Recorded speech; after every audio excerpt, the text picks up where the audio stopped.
is only world peace where there is power to preserve order among nations. And the retaliatory power of the Strategic Air Command of the United States Air Force is the greatest deterrent to general war there is in the world today. Its nuclear-armed bombers and missiles stand ready to counterattack any aggressor unwise enough to start a general war among the nations of our world. Many SAC bombers carry missiles to increase their strike range. Some carry decoys to multiply the number of targets an enemy's radar would see. There are jet tankers which can refuel bombers outbound for the other side of the world and again on our side to get them home. Nuclear-tipped missiles buried underground will survive all but a direct nuclear hit. Half of the combat-ready bombers and tankers are poised for takeoff within minutes. In addition, some are always airborne along special routes, ready for orders that would send them to their targets. This force is supported by more than 250,000 men, working at more than 75 bases throughout the world. So that we can use this mighty force most effectively, our President, wherever he is, has immediate communication with the SAC Commander-in-Chief through the Joint Chiefs of Staff and the radio and telephone networks of the National Military Command System.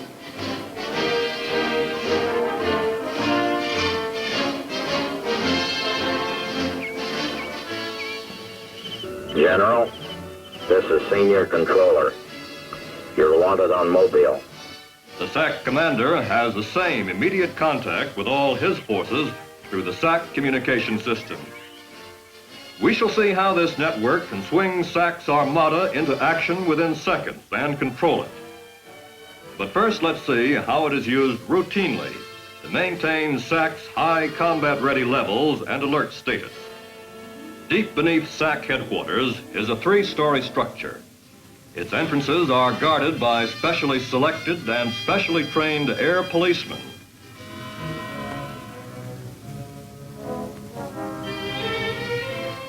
The building's roof and walls are thick concrete. The steel doors can shut out above-ground environment and seal in a pressurized atmosphere. Decontamination locks allow safe entrance and exit in case of hot radiation outside, while special air conditioners supply fresh air and filter out nuclear contamination. These huge diesel-powered generators can meet the underground electricity needs if commercial sources fail. There's enough food to support personnel for an extended period. Fresh water comes from deep wells.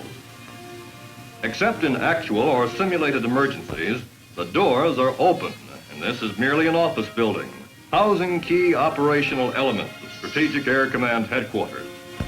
On the top and middle floors of the underground is Weather Central, where specialists assemble meteorological facts and record them on global weather maps around the clock. In the teletype relay center, messages are sent to and received from SAC units, other commands, and headquarters United States Air Force. Here, too, they repeat in writing every important voice message sent out to SAC units by command post radio or telephone. Priority and operational telephone communications are handled through special leased lines reaching throughout the world. In the Communication Status Center, skilled technicians monitor the command's communication circuits and keep them operating. Actual command and control of the SAC force takes place at the lower level, deep below ground. Here you have to pass a final security control point where you must be recognized by the guard or by someone inside who sees you on television.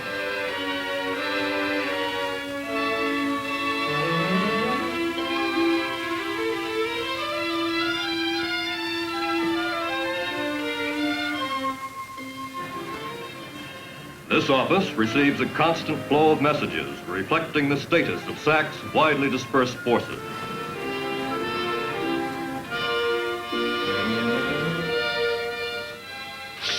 This information is fed into computers where analysts constantly evaluate SAC versus enemy strength as they relate to emergency war plans. Critical data from the computers can be displayed quickly on screens in the command post. Displays are vital for briefing the commander and the battle staff on daily operations, exercises, or national emergencies. Also at the lower level, deep below ground, are an intelligence situation room and another where operations plans and the Joint Strategic Target Planning staff keep the strategic war plans integrated. Here are the facilities and personnel which the SAC Commander-in-Chief uses continuously to control or monitor SAC operations. The command post has high-speed communications with all SAC units and aircraft and with other Air Force commands and key personnel everywhere. At the far right are the duty controllers. One officer, always a major or lieutenant colonel, and two non-commissioned officers. They are widely experienced in all phases of SAC bomber, refueling, and missile activities, and in controlling day-to-day operations of the force. Each duty controller has landline, cable, and radio circuits to all SAC units. Through these circuits, the controllers receive and pass information about SAC flights, aircraft and missile status, location of key personnel, suspected sabotage reports, and many other facts. They monitor airborne alert aircraft. They follow SAC reflex aircraft, bombers that move to forward bases for short stays of alert duty. And they execute surprise operational readiness inspection tests that SAC inspectors spring on units to measure just how ready they are for combat. This system is manned by the senior controller, a full colonel who is authorized to act under the direction of the SAC commander in the control and execution of the SAC force. He controls several panels. One has the gold phone. Through it, the senior controller and the duty officer at the National Military Command Center in Washington have a direct link with one another. Through this network, all major military commands in the world and the highest level key government personnel can communicate immediately. The President and the Joint Chiefs might seek information from SAC over this network. White House orders to prepare for or go to war would be relayed through this phone. With this red phone and its panel, the senior controller can put the commander in immediate individual or conference contact with subordinate commanders, with the North American Air Defense Command in Colorado Springs and Headquarters United States Air Force in Washington. Wherever he goes, the SAC commander is always within reach of the gold or red telephones or their radio telephone extensions. The controller can talk to any SAC unit individually by using this gray instrument. For example, whenever a SAC aircraft has an emergency, the controller acts as a single point of contact for assistance. These materiel controllers are always ready to provide specialized guidance. If necessary, they can also call upon design engineers who built the equipment for additional details. The command post relies on two communications experts for good circuits.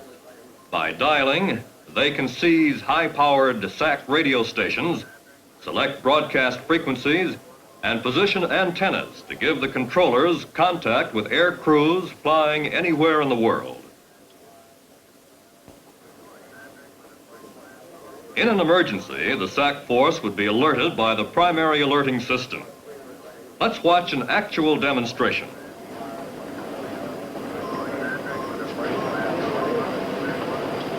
The primary alerting system is operated from this position. Merely by pushing the alert button, a warble tone sounds at each SAC unit's command post. Each unit controller copies the message. If it pertains to his alert force, he activates a klaxon which alerts all personnel into rapid and efficient motion. The air crews race to their aircraft. Missile men in underground launch control centers hear the message direct from here and take appropriate action. Messages go over the primary alerting system through one of these special red phones. Operational directions for primary alerting system transmission, except for a routine maintenance message, which I will give in a moment, must be prepared in conjunction with the duty controllers. and read by the officer duty controller in the presence of the senior controller. All stations acknowledge receipt on count. When they push acknowledge buttons on their consoles, the lights at the top go out. Every 3 seconds, automatic pulses go out on all primary alerting system circuits. If circuits are interrupted for any reason, lights below come on, which identify troublesome lines. Immediate steps are taken to restore these circuits. Now here's how the alerting system works. First, I must tell the duty controller that I'm going to send this message, and I must have one of the controllers with me. Failure to do either would result in the controllers forcibly stopping the message transmission. Major, I'm going to transmit a routine maintenance message. Will you join me at the console?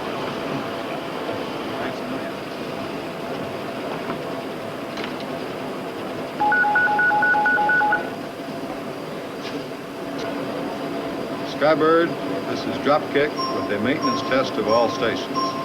There will not be an authentication with this maintenance test.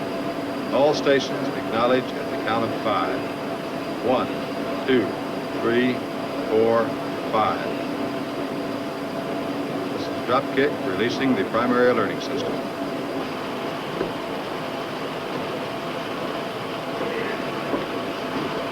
When the lights go out, we know that those command posts received the message, understood it, and have taken the necessary prescribed action.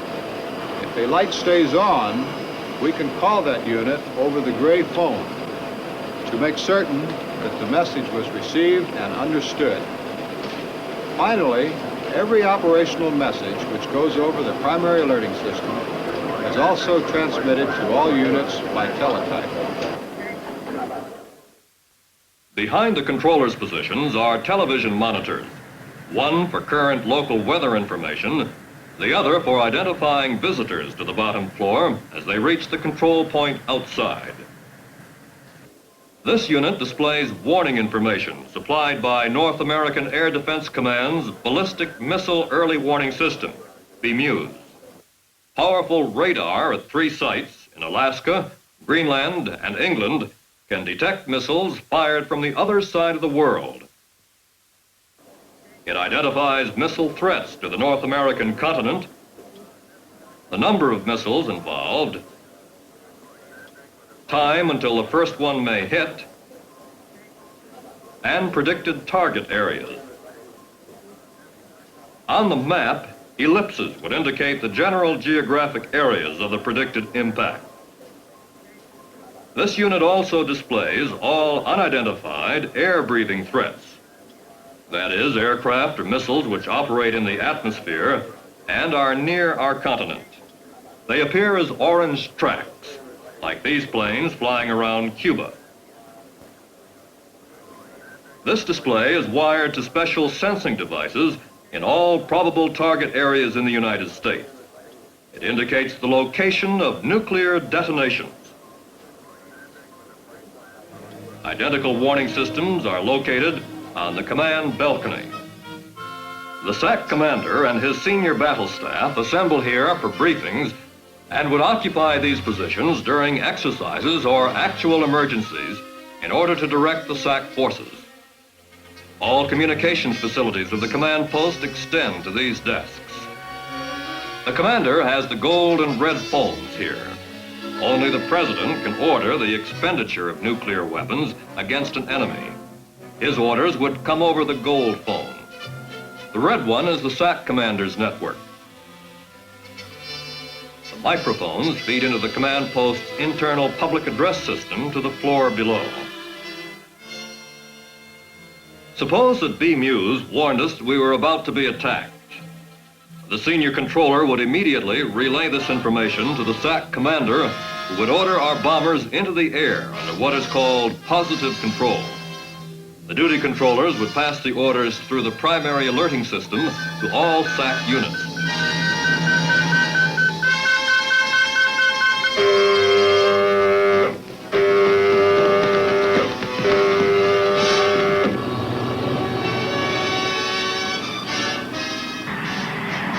Within minutes, alert bombers and tanker crews would be airborne, safe from possible destruction on the ground, and headed for their targets. Tankers would rise from bases to rendezvous at refueling locations. All the bombers would fly toward predetermined positive control points located well outside enemy radar coverage. Regardless of the hour of the day or night, the SAC commander through the command post would be in touch immediately with the senior controller, the National Command Authority in Washington, and the SAC tactical commanders in the field, and thereby be in complete command and control of his forces. If upon further examination the warning proved to be false, the bombers would return home. Positive and authenticated voice instructions originating at the presidential level are required to commit the SAC forces to their targets. However, if the attack were real, we'd soon know it. Even under the most severe attack, our big missiles would ride out all but direct hits. The President's order to strike back would pass down through the Joint Chiefs of Staff and their command post in the Pentagon, through the Commander-in-Chief of SAC and his command post's primary alerting system to all SAC units. The orders would be transmitted to the airborne force through many radio channels from widely dispersed sites. On the bombers and at missile sites, crewmen, using instructions entrusted to each man separately, would compare their secret information and verify that the orders were valid.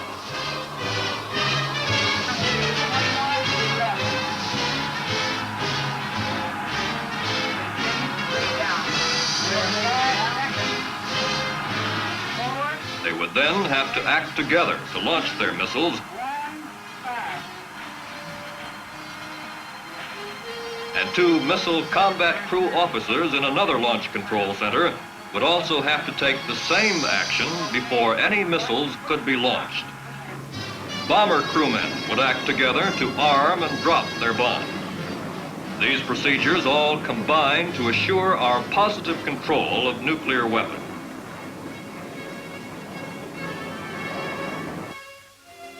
If the SAC command post were put out of business at any time, its communications functions would pass to the command post of a SAC unit designated by a plan of succession, and the authority of SAC's commander would pass to a designated successor. This plan assures continuity of command and control of SAC's forces. There is an airborne command post, complete with the necessary communications equipment to take over should ground-based facilities be lost. It too is manned by experienced duty controllers. All of them rotate shifts between the ground and air command posts at Offutt Air Force Base, Nebraska. A general is always in command. If he were to become Commander-in-Chief of SAC under the continuity plan, he would control SAC forces and execute emergency war orders at the President's direction.